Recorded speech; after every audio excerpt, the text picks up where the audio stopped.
دروس رمضان باب 3 قیام رمضان کی فضیلت۔ رمضان المبارک کے دن کو اللہ تعالیٰ نے صیام کے لیے اور رات کو قیام کے لیے مقرر کیا ہے۔ نفس کی اصلاح میں نماز اور روزے کا بڑا دخل ہے۔ اللہ تعالیٰ نے اہل کتاب کو اصلاح نفس کا حکم دیا تو فرمایا وَاسْتَعِینُوا بِالصَّبْرِ وَالصَّلَاةِ، اور صبر اور نماز کے ذریعے اللہ سے مدد چاہو۔ سورۃ البقرہ آیت نمبر 45۔ اس آیت کی تفسیر میں امام مجاہد فرماتے ہیں کہ یہاں صبر سے مراد صوم ہے، اور اسی مناسبت سے رمضان کو حدیث میں شہر الصبر یعنی صبر کا مہینہ کہا گیا ہے۔ یہ اس لیے کہ روزہ دنیا سے زہد پیدا کرتا ہے اور نماز آخرت کی رغبت دلاتی ہے۔ اسی طرح امام قرطبی فرماتے ہیں اس آیت میں امام مجاہد کی تفسیر کے مطابق صوم صلات میں مناسبت اس طور پر ہے کہ روزہ شہوتوں سے روکتا ہے اور دنیا طلبی سے دور کرتا ہے، اور نماز فحش اور منکر کاموں سے روکتی ہے۔ نفس کی دو کمزوریاں ہیں، لذت پرستی اور انانیت۔ انسان کا نفس لذتوں اور راحتوں کا طالب ہے، اور اسی کے ساتھ اس میں انانیت اور تکبر بھی ہے۔ لذت اور راحت کی طلب معصیت کی طرف لے جاتی ہے، اور تکبر اور انانیت انسان کو حق کا انکار یعنی کفر تک پہنچا دیتی ہے۔ یہ دونوں کمزوریاں انسان کی خسارے اور بربادی کا بنیادی سبب ہیں۔ یہ اللہ رب العالمین کی رحمت اور اس کی حکمت ہے کہ اس نے رمضان المبارک کو ان دونوں بیماریوں سے نجات کا موسم بنا دیا۔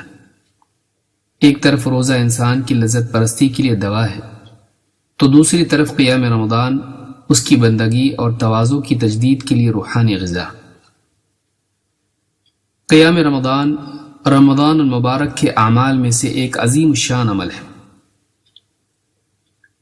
اس قیام کو تراویح، تہجد، قیام اللیل اور صلاۃ اللیل بھی کہا جاتا ہے۔ نبی کریم صلی اللہ علیہ وسلم نے قیام رمضان کی بہت تاکید کی ہے۔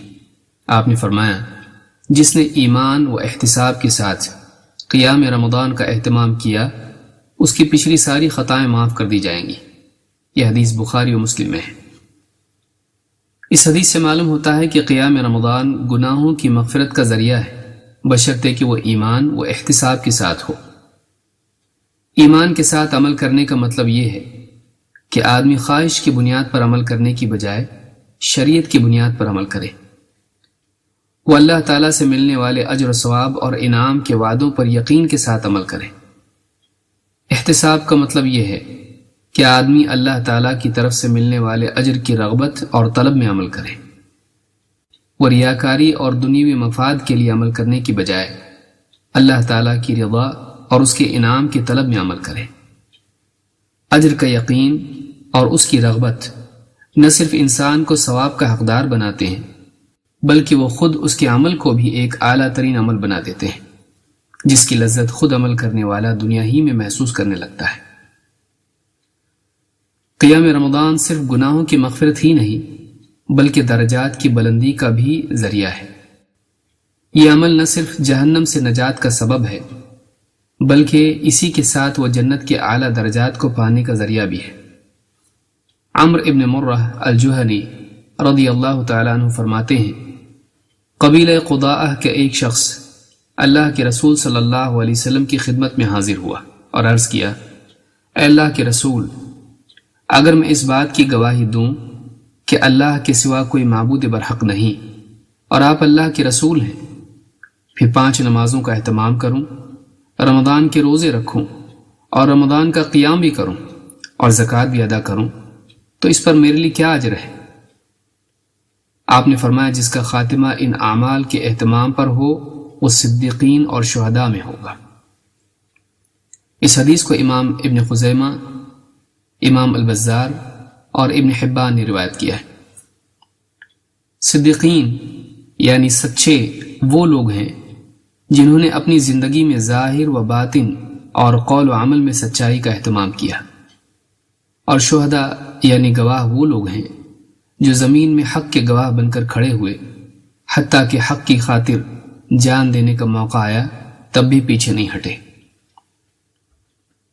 اس حدیث سے معلوم ہوتا ہے کہ آخرت میں صدیقین اور شہداء کی رفاقت کے لیے جن اعمال کا اہتمام ضروری ہے ان میں سے ایک عمل قیام رمضان بھی ہے۔ اس حدیث میں صدیقین اور شہداء کے اس اعلیٰ مقام کو پانے کی ایک شرط یہ بھی بتلائی گئی کہ ان اعمال کا اہتمام موت تک ہونا چاہیے۔ لہذا آدمی کو چاہیے کہ اگر اس مقام و مرتبے کو پانا چاہتا ہے تو موت تک پابندی سے ان اعمال پر جمع رہے۔ بدقسمتی سے بعض لوگوں کا حال یہ ہوتا ہے کہ رمضان کی شروعات میں ماحول کے اثر سے وہ قیام رمضان کا اہتمام تو بڑے زور و شور سے کرتے ہیں، لیکن پھر جیسے جیسے وقت گزرتا جاتا ہے ان کا جذبہ عمل اور شوق بھی ماند پڑتا جاتا ہے۔ رمضان کی ابتدا میں مساجد میں دکھائی دینے والی بھیڑ دھیرے دھیرے کم ہوتی چلی جاتی ہے۔ یہ بڑے ہی افسوس اور عبرت کی بات ہے۔ جو لوگ ایک مہینے بھر کے لیے بھی ایک عمل پر جمے رہنے کا ثبوت نہ دے سکیں، ان سے زندگی بھر پورے دین پر جمے رہنے کی کیا امید کی جا سکتی ہے؟